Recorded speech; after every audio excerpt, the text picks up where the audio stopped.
रविको मुद्दामा आजै फैसला हुँदै नेपालको संविधानको धारा 46 र फौजदारी कार्यविधि संहिता 2074 अनुसार रवि जेलमुक्त हुने पर्याप्त आधारहरू भेटिए। रवि लामिछानेको बन्दी प्रत्यक्षीकरणको रिट न्यायाधीश हरिप्रसाद फुयालको इजलासमा रवि लामिछानेलाई गैर कानूनी रूपमा कारागार चलान गरेको भन्दै सर्वोच्चमा परेको बन्दी प्रत्यक्षीकरण मुद्दाको सुनुवाई हुन सुरु।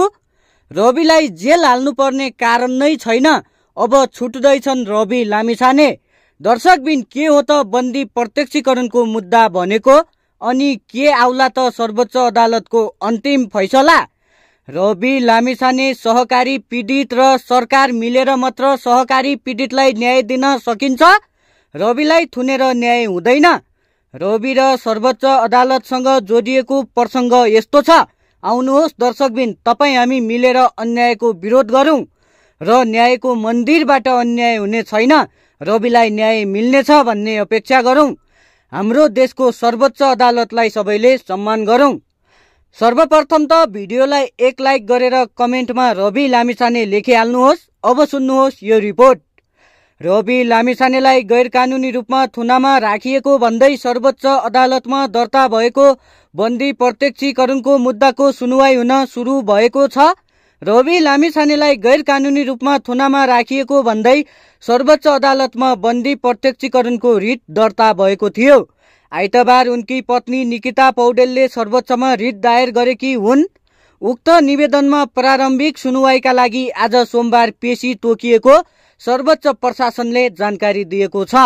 अहिले भने रवि लामिछानेको मुद्दा सर्वोच्च अदालतका न्यायाधीश हरिप्रसाद फुयालको इजलासमा सुनुवाई हुँदैछ। सुप्रिम बचत तथा ऋण सहकारी ठगी प्रकरणमा चैत 22 गते उच्च अदालत तुलसीपुरको बुटोल इजलासले रवि लामिछानेलाई पूर्वपक्षका लागि थुनामा पठाउन आदेश गरेको थियो। अदालतको आदेश आएको केही समयमा नै रविलाई बुढा नीलकण्ठ स्थित निवासबाट पक्राउ गरी काठमाडौँ प्रहरी परिसरमा राखिएको थियो। एक दिन काठमाडौँ र 2 दिन रूपन्देही हिरासतमा बितेपछि रवि लामिछाने भैरवा कारागार चलान भएका थिए। रवि लामिछानेको बन्दी प्रत्यक्षीकरणको मुद्दा सर्वोच्च अदालतमा सुनुवाई हुन सुरु भइसकेको छ। दर्शकबिन, के हो त बन्दी प्रत्यक्षीकरणको मुद्दा भनेको? आउनुहोस् छलफल गरौं। बन्दी प्रत्यक्षीकरण मुद्दा भन्नाले कुनै पनि व्यक्तिलाई गैर कानूनी रूपमा थुनिएको वा स्वतन्त्रता खोसिएको छ भन्ने आशंका वा विश्वासमा अदालत समक्ष दायर गरिने एक विशेष प्रकारको मुद्दा हो। यदि कसैलाई बिना उचित कानूनी प्रक्रिया, आधार वा आदेशमा थुनिएको छ भने त्यस्तो व्यक्तिलाई तुरन्त अदालतमा उपस्थित गराई रिहा गराउनु बन्दी प्रत्यक्षीकरण मुद्दाको मुख्य उद्देश्य रहन्छ। नेपालको संविधानको धारा 46 र फौजदारी कार्यविधि संहिता 2074 मा बन्दी प्रत्यक्षीकरणको व्यवस्था रहेको छ। यदि कुनै व्यक्तिलाई प्रहरीले वा अन्य निकायले अवैध रूपमा नियन्त्रणमा राखेको, पूर्जी नदिएको, म्याद नसकिएकोमा गिरफ्तार गरिएको वा थुनामा राख्न नपर्ने अवस्थामा पनि राखिएको छ भने उनको तर्फबाट वा तेस्रो व्यक्तिबाट पनि बन्दी प्रत्यक्षीकरण मुद्दा दायर गर्न सकिन्छ। जस्तो रवि लामिछानेको केसमा उनी कानूनी रूपमा अदालतमा उपस्थित हुन पाउने समय बाँकी हुँदै पनि उनलाई राति घरैबाट पक्राउ गरिएको थियो। उनले यो गिरफ्तारी गैर कानूनी हो भनेर सर्वोच्च अदालतमा बन्दी प्रत्यक्षीकरणको रिट दायर गरेका छन्। त्यसैमा उनी रिहा हुनुपर्ने कानूनी कारणहरू समेत धेरै नै उल्लेख गरिएको छ। दर्शकबिन, गैर कानूनी थुनामा राखिएको व्यक्तिलाई रिहा गर्न बन्दी प्रत्यक्षीकरणको आदेश जारी गरिन्छ। त्यसका लागि थुनामा रहेको व्यक्तिले आफू गैर कानूनी रूपमा थुनामा रहेको पुष्टि गर्नुपर्छ। रवि लामिछानेले आफू गैर कानूनी रूपमा थुनामा राखिएको भन्दै निवेदन दर्ता गराएका हुन्। यसअघि थुनामा पठाउने उच्च अदालतको आदेश बेरितको भएको भन्दै अर्को निवेदन पनि सर्वोच्च अदालतमा रवि लामिछानेले दर्ता गराएका हुन्। त्यो निवेदनमा सर्वोच्च अदालतले कैफियत प्रतिवेदन मगाउने आदेश गरिसकेको छ। रवि लामिछाने दोस्रो पटक 2081 चैत 22 गते काठमाडौँबाट पक्राउ परेका थिए।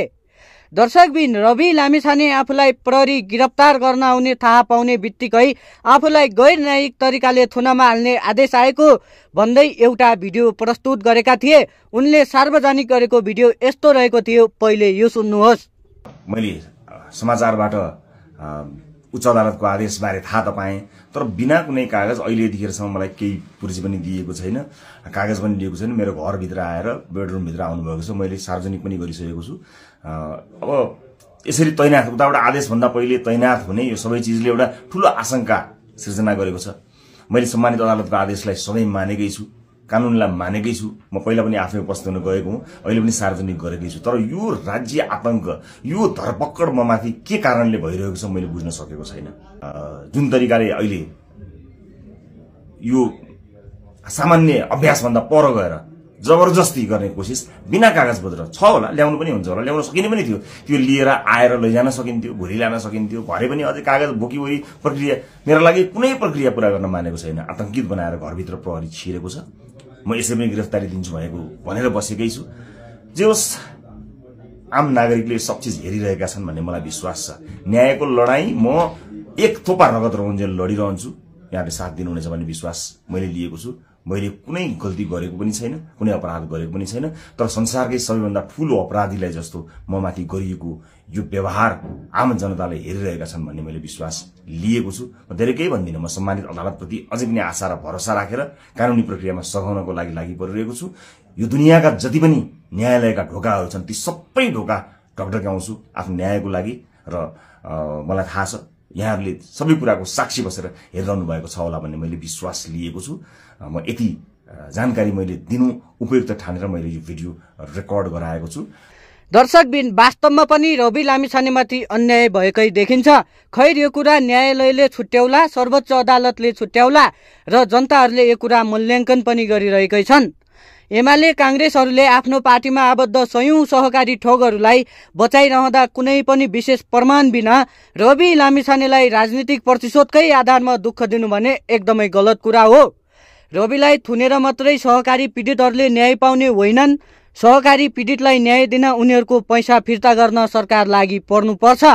सहकारी पीडितहरूको पक्षमा रवि लामिछाने स्वयं आफै पनि उभिएकै कारण रवि, सहकारी पीडित र सरकार मिलेर मात्र सहकारी पीडितलाई न्याय दिन सकिन्छ। दर्शकबिन, यो विषयमा तपाईहरूको धारणा के रहेको छ? तपाईहरू आफ्नो धारणा तल कमेन्ट बक्समा कमेन्ट गरिदिनुहोस्।